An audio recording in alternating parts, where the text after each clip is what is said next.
Hey guys, subscribe for daily content, and if you're shopping for gear, make sure you check out the description for the newest items at some of the very best online retailers. There's also links for some of the items that I personally recommend. Thanks! What's going on YouTube? Metal Complex here, and today I've got another short, little unboxing video to share with you guys. Something from a company called Orbital Knives. Actually, this is a Paul Munko design. If it doesn't have the name on the box, I'll try to put it on. Here it is. I'll put it on screen right now. That's what we're taking a look at. And I'll have it linked down in the description.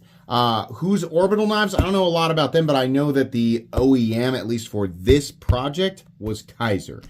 So there you go. This is available, like I said, linked in the description. Thanks to Paul Munko for sending this in. Thanks to my patrons for supporting me. Let's go ahead and take a look. This is not a review. This is simply an unboxing and first impressions. We have a nice little pouch here. Do we have some more things inside here? It's a little bit of an interesting box. I've not seen one quite like this, but it does come with all of the essential goodies. Here's a thing you can scan if you want to. Orbital Knives. Okay, for life's sharpest moments. Let's see what we've got. We have a note from Paul. Here's some stickers and things. Thank you very much. All right, here. AMC, thank you again for taking the time to check out one of my knives. Absolutely. This is the, I think it says Fornax. Fornax, maybe Fornax.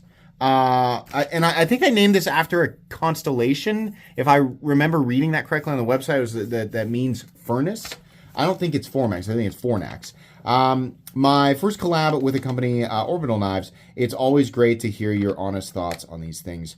Hopefully you enjoy it, and feel free to give it away in one of your live streams. Absolutely, no problem. Thank you for supplying a knife for giveaway. So we have a leather pouch here, and yeah, I did read that this was on the larger side versus some of the other knives that he produces. It looks nice and shiny for sure. We have a titanium frame lock. Actually, it looks like a fairly polished frame all the way around, and some tumbling. We have, in this case, gold accents here. A little bit of an inlay here, titanium inlay. I don't know if that's held in underneath. That would be my guess. And we have a gold backspacer there. The pocket clip isn't nearly as tight as I thought. I thought, oh no, that's going to be a really tight pocket clip because of how short it is. Actually, not bad at all. The retention is pretty good there. So same ano on the thumb studs. And you have a nice, I'm going to call that, I think probably like a Persian or trailing point blade. Nice stone washing here. Access to the frame lock is also really good. Let's see here. No double clutch or anything like that. Actually, the action's really nice. I have to point out that my memory of, I also like that we've got extra hardware here too. My memory of Kaiser's action a few years ago versus now is that Kaiser, or my view on that, Kaiser has always had like acceptable action for their price point, considering they usually come in lower than their competition by tier, right? I mean, especially like in their sort of mid-range, that's where Kaiser shines, I think. So I would say they come in lower than their competition on average, except for maybe their budget stuff. Their action's always been acceptable. They're noticeably better in recent years. I would say in the last couple of years especially, their action is noticeably better. Very smooth, and I can't feel any bearings in there. There are bearings in there. I'm saying I can't feel them because the action is nice and smooth. So that's really, really nice. Ergonomically, it feels pretty good.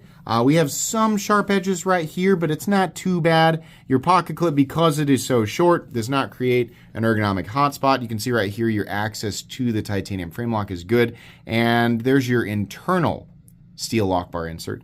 This is, I think it's S45VN. I think that's what I read on the website. Kaiser is one of those companies where I'm not sure how they're heat treating it. And S45VN, I believe, does just fine. Like S35VN and S30V, I believe it's fine at 59 to 61. Of course, typically what the knife community wants, whether or not they're actually going to use it for, what you would use a knife like that for, that would benefit from a higher HRC hardness. Typically, people like to see a lot of these steels above 60 or above, right? Each steel is going to have a slightly different base optimal and ultimately like truly optimal range, right? So like, for example, I think it's technically possible to heat treat a steel like 1095 to like 62, but it would not be a good idea. Like the benefit that you're getting, that is more of like an emphasis of toughness over all else. And you want that edge stability if you're going to be like 1095 is more like an outdoor like beater steel, right? So there's not really much of a reason to get it super duper high, though I'm sure that somebody can come up with an argument there. We don't use M390 as a beater fixed blade steel, even though they have been produced that way. So the benefit there on M390, given that the idea with it is a balance of edge retention and corrosion resistance, you want a little bit of a higher HRC there with that. And obviously, how high the HRC can get depends on what the composition is, right? With basically the intended, balance from the beginning.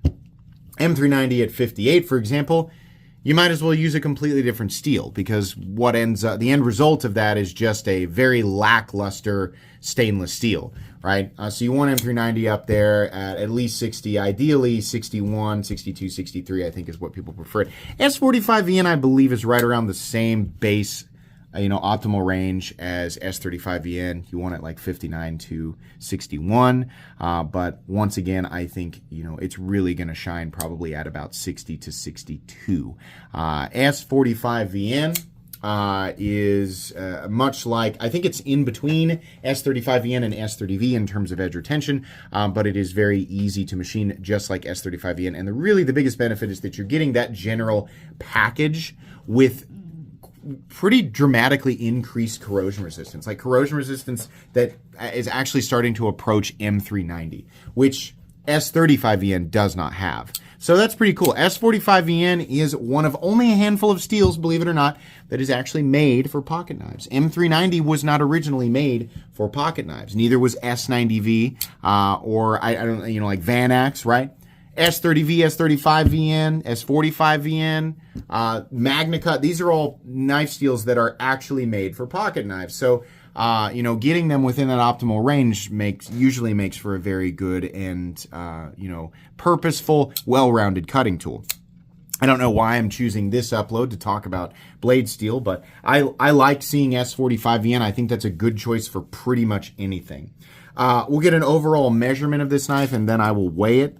The overall length is 8 inches, so full-size knife. Your blade length is 3.5, just a little over 3.5, and your cutting edge is exactly 3.5 inches.